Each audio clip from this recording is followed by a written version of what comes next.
Si nous vivons sur de fausses notions de la croix, de la volonté de Dieu, de l'expiation, de la réparation, cela va entraîner des désordres fondamentaux sur tous les plans.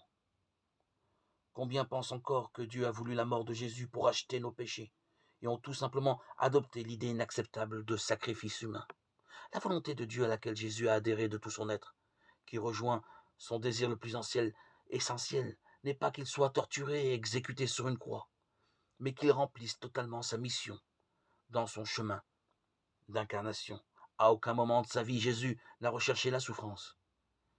Il vit pleinement ce qu'il a à vivre. Il annonce ce qu'il a annoncé, sans rien édulcorer. L'amour, la lumière ruissellent partout où il passe. Le royaume s'est approché des petits.